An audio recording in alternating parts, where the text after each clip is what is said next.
ఎప్పుడైనా ఒకటి కోరుకుంటే రెండు లభిస్తే సంతోషమే కదా. మన సిర్లసీమ 2లో కూడా అంతే. డిటిసిపి ప్లాట్ కొంటే ల్యాండ్ అప్రిసియేషన్ అనేది ఒక లాభం, శ్రీగంధం చెట్ల మీద వచ్చే ఆదాయం మరో లాభం. డబుల్ బెనిఫిట్ ఆఫర్ తో సిర్లసీమ 2.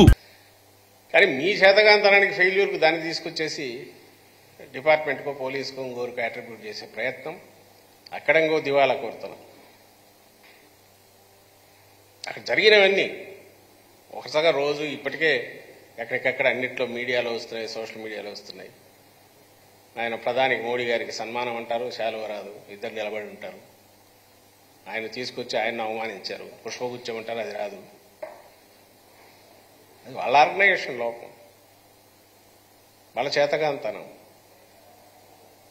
ఇవన్నీ దేన్ని సూచిస్తాయంటే ఆత్రం తప్ప వీళ్లకు ముఖ్యంగా చంద్రబాబు నాయుడుకు అర్జెంటుగా ఇటు పట్టుకున్నాడు. ఇన్నాళ్ళు పవన్ కళ్యాణ్ పట్టుకున్నప్పుడు వీళ్ళని లాక్కొచ్చాడు.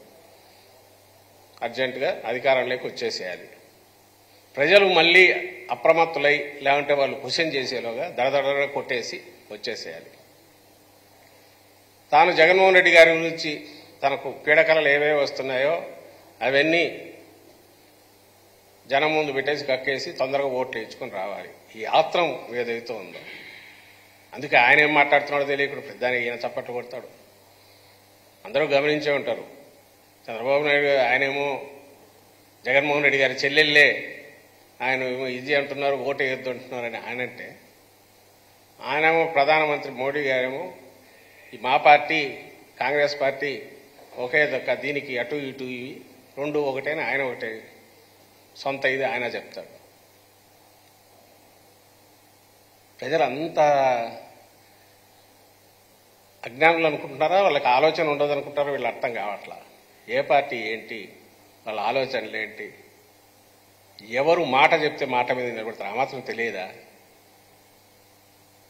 బట్ మన దారిని మనం అనేస్తే పోయే మెసేజ్ పోతుంది, ఎక్కాల్సిన వాళ్ళకి ఎక్కుతుంది, జనం ఓట్లేస్తారనే వాళ్ళ ఆశ ఆత్రం మాత్రమే నిన్నటి సభలో కనపడుతుంది. ఫెయిల్యూర్ కనపడుతుంది, మోసకారితనం కనపడుతుంది, వంచన కనిపిస్తుంది. ఉమ్మడిగా ముగ్గురు కలిసి చేసిన వంచన, మోసం, దగా కోరుతనం ఈ రాష్ట్రానికి కనపడుతుంది, కొత్తగా డివైడ్ అయిన రాష్ట్రానికి.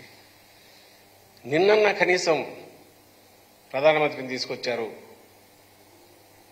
మా ముఖ్యమంత్రి గారు జగన్మోహన్ రెడ్డి గారు ప్రధానమంత్రి హోదాలో ఆయన వచ్చి గవర్నమెంట్ స్టేజ్ మీదే రిక్వెస్ట్ చేశారు, గుర్తు చేశారు ప్రత్యేక హోదా గురించి, ఇతర హామీల గురించి, విశాఖ ఉక్కు గురించి. తర్వాత కలిసినప్పుడు చెప్తున్నారు. మీరు ఒత్తు పెట్టుకుని వచ్చారు. రాష్ట్ర ప్రజలు సహజంగానే ప్రత్యేక హోదా గురించి ఎక్స్పెక్ట్ చేస్తారు. కనీసం ప్రస్తావన కూడా చేయలేకపోయినారు వీళ్ళు. ఎంతసేపు జగన్మోహన్ రెడ్డి తిట్టడానికే తప్ప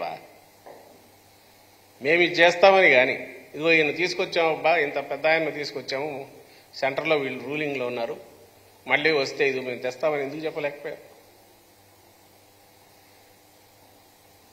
అంటే లేదు, చెప్తే పాతవన్నీ గుర్తొస్తాయనో, పాతవన్నీ అడుగుతారు జనం అని ఉందేమో తెలియదు. కానీ ప్రజలు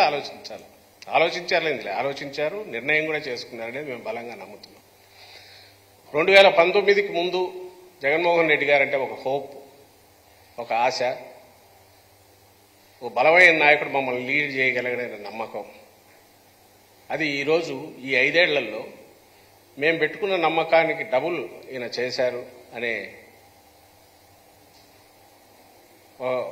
బలమైన తృప్తి ఎన్నుకున్న ప్రజలకు, 151 స్థానాలు ఇచ్చినందుకు రాష్ట్ర ప్రజలకు ఈరోజు మిగిలింది. అది మేము ఎక్కడ వెళ్ళినా కానీ, పార్టీ కార్యక్రమాల్లో కానీ, ఇంకో దాంట్లో కానీ ఆ రెస్పాన్స్లో కనపడుతుంది. మీకు సిద్ధం సభల్లో కనపడిన ఉత్సాహం కానీ, రెస్పాన్స్ కూడా అక్కడి నుంచి వచ్చింది.